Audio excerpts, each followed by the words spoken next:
はい、皆様こんにちは。アスレティックトレーナー兼テニスコーチの菅生です。今回はですね、ちょっとストロークの話を進めていきたいんですけども、ちょっとここにボールちょっと置いてみたんですが、皆様、パッとスプリットステップするじゃないですか。パッとスプリットステップして、この後の動きってどういう風にやっていますか？今日お話ししたいのは、パッとスプリットステップをして、いわゆる横を向いて打っている方っていう方に、ちょっとこの体の使い方を見直してほしいと。こういった内容になりますね。イメージとしてはスプリット、横向く、打つ。スプリット、横向いて打つ。スプリット、横を向いて打つ。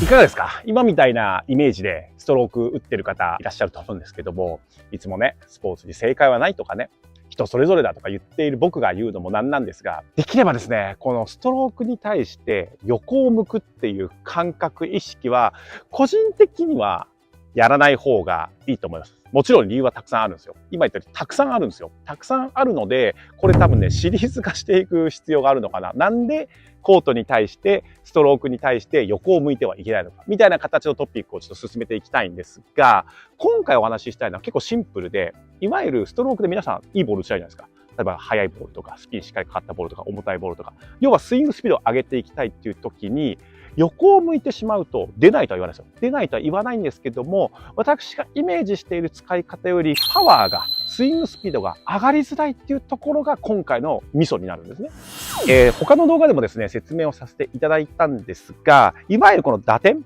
ストロークの打点の時に皆様のピークパワーを出していこう。この思いはいわゆるそのビギナーの方であったりとか上級者であったりとも変わらないと思うんですよ。一番やっぱり打点でご自身の体をフルに使えるところで打ちたい、使っていきたいっていう思いが皆様あるはずなんですね。っていう時にストロークにおける2大パワーの作り方というか出し方っていうのが僕の感覚ではやっぱり体重移動ですよね。体重移動これめちゃくちゃすごくパワー作りますからこれもう絶対使いたいっていうことと、あとやっぱり背骨とか骨盤を使った体のねじり、捻転、ひねり、このパワーがすごく大事なんですね。で、この2つの体重移動と体のねじり、捻転っていうのが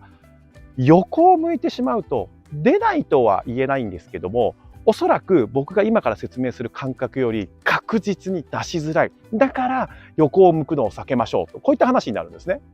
これおそらく難しい説明いらなくてですね、ぜひですね、皆様このビデオを見ながら一緒にやっていただきたいんですけども、要は向こうにコートあるじゃないですか。で、ここでスプリットステップパーンと踏んで、ここからパッとこう横向き作るじゃないですか。スプリットステップパッ、テイクバック一緒にやる方も多いと思うんですけど、ここから体重移動をしていこうと思った時、皆さんどうですか？体重移動できます？ぶっちゃけできるんですよ。できるんですけども、どうですか？この体重移動がご自身のスイングだったりピークパワーを出すに値するほど体重移動が出てますかっていうと、っていう感じだと思うんですね。で、もう一個言ったその捻転、バッとスプリットして横向いて、これ結構多いんですけど、ここからガッとねじってる方多いと思うんですけども、確かにねじれるし使えるんですよ。使えるんですけども、これ大問題が実は起こってまして、体の中で。パッとスプリットして横向いて、ここからねじっていくと、いわゆるテイクバックから打点までの位置がむちゃくちゃ長くなっちゃうんです。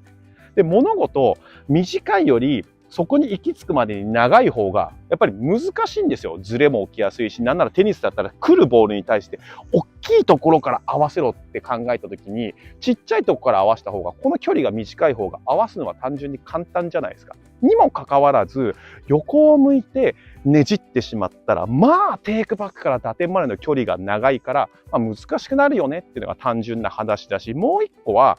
テイクバックから打点までにが多分おそらくすごくパワーが使っちゃうので、メインイベントである打点からフォローするにかけてのパワーがおそらくロスしちゃうと思うんですね。なので、捻転に関してはやろうと思えばできるんですけども、現実的に僕はそのミスの観点とパワーロスの観点から、ちょっとクエスチョンかなと思っております。おいおい、菅生よと。じゃあ結局どうすればいいんだって、皆さんこう思ってると思いますが、ちょっとお示しをしたいと思います。で、ちょっとこれ邪魔なんでどかしますけど、イメージはこの辺に打点があると思ってくださいね。要は先ほどまでの話だと、パッとスプリットステップして横向きじゃないですか。なので、こうではなくて、ボール打点に対してスプリットをして、打点がここだとしたら、この打点の後ろに対して右足を入れてほしいんですよ。右足を。こうすることによって多くの問題が解決されるんですけども、今回はそのスイングのパワーとかっていう話になるんですが、ぐっとまず右足を皆さんちょっと見ながらやってもらっていいですか。こうすると何が起こります？何も考えず単純に右足に体重乗りません？それはそうですよね。で、スプリットして右足出せば当然こっちに体が流れやすいので、これ体重が乗りやすいんですね。で、これを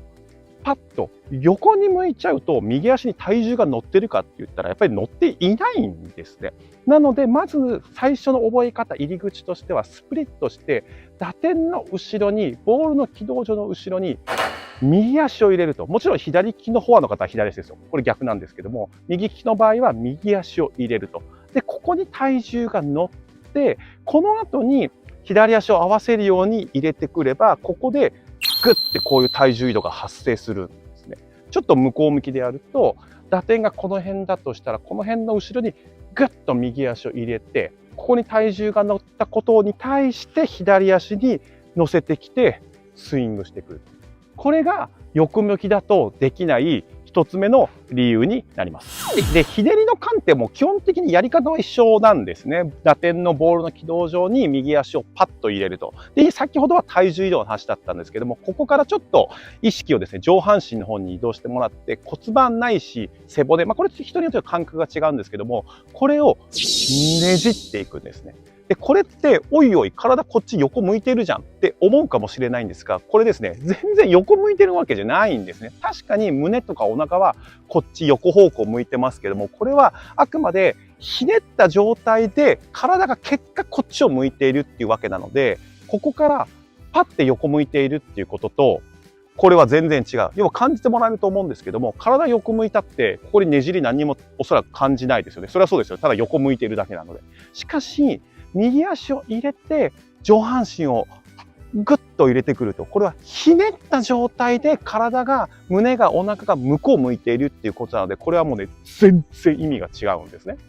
加えて言うと、もう横を向いてるっていう感覚がない理由はすごくシンプルで、顔が残ってるからなんですよ。顔が前方向に残って、背骨だったり骨盤だけがクッてなってる状態なので、僕ずっと画面見てますし、これなの正面向きなんです。基本的には感覚としては。なのでこれがねじりですよね。横向きってのはこうですよね。どうですか？全然違くないですか？これねじり。横向きこう。こういったことを考えると、確かに言葉のニュアンスだったりっていうところにはなるんですけども、体を使ってやってもらうと、全然横向きと正面を向いたままグッとねじってくるっていう感覚が全然違うことは皆様お感じになると思います。なので素振りでまとめると、パッとスプリットして、ボールの軌道上、打点の軌道上に右足をグッと入れると。で、この時に体重が下半身に乗って体をここでねじってくると。で、ちなみに言うと、もうこれでテイクバックは基本終了です。腕をこうやってる感覚はもうみじんもなくて、体をターンしてきた、ここで終わってますね。で、当然顔が正面向いているので、個人の感覚としては横を向いている感覚があります。で、ここからちょっと難しいのは、この重心をちゃんと右足に乗せた、軸足に乗せた状態と、体をしっかりこうねじってきている状態のまま、左足を合わせてくる。ここの動きがね、結構難しい方多いと思いますね。スプリットして、こうやってる状態から、右に乗っけて、体をひねって、ここをクローズにしたまま入れてくるっていう、ここの動作が多分ね、ちょっと難しい方多いんじゃないかなと思うんですけども、正面向いてやると、ぐっと右と体ひねって、ここから左を入れる。スプリット、右と体のひねりを入れると。で、ここから左足をそのボールの打点だったり、タイミングに合わせて打っていくっていうところが、まず横向きではない体の使い方だったり、何よりパワーの出し方が全然変わってくるので、ぜひですね、最初、素振りと、他の動画でも言ったんですけども、ゆっくりとした素振り、これめちゃくちゃいいです。スプリットして右足入れて、ここに体重重心を感じて、ここで体のターンを感じると。で、テイクバックももうここで終わりと。で、ここからゆっくり体重のこの流れと体のこのひねりを使ってスイングしていく。プッ、クッ、グッと。どうですかね、イメージつきそうですか？グッと、グッと。こういった感じになりますね。はい、皆様いかがでしたでしょうか。パッとまとめると、ストロークの時に横を向くのはやめましょうっていうのはこれビッグテーマなんですよ。で、冒頭お伝えしたように、今日はそのパワーだったりとか、その力の使い方として横を向くのは、ねじりとか体重移動を使いたいという観点ではちょっとうまくいきませんよっていう理由だったんですけども、まだまだいっぱいあるんですよ。横を向いてはいけない理由が。なので、ちょっとこれをね、シリーズ化していきたいなっていうのと、あともう一つは、テニス始めて間もない方とか、そのビギナーの方っていうのは、おそらく最初、どうしてもテニスって当然ボールがコートに入らないと始まらないじゃないですか。だからやっぱりちょっと横を向いた形を作って、この最初手の動きをやっぱり覚えてもらいたくて、横を向かせて、ちょっと練習してもらうっていうことはあると思いますし、僕それを否定するつもりは全くないんですね。しかし、これからテニスをもっと上手くなっていきたい、もっと強いボール、もっと速いボールを打っていきたいってなった時に、この横向きで入るっていう感覚から卒業していただく時期が必ずあるんですね。なので、もしまだこれを見ている方が、まだテニス始めて間もない方は、いいの。私は今この腕の使い方、この打点を合わせることを覚えているから、横向いているんだ。しかし、そのうちこれを卒業して、ぐっと体をねじっていったりとか、体重移動を使って打っていくんだっていうのが分かれば、僕は全然いいと思います。やっぱり物事は順序ですから、必ずね、いきなりゴールを達成するために全てやっていくってことは難しいと思うので、一個一個段階を経てやっていけばいいかなと思うんですけども、しかし、逆算してゴールはここにあるんだっていうことを思っていかないと、ね、やっぱりちょっと横向きのままストロークを打っちゃう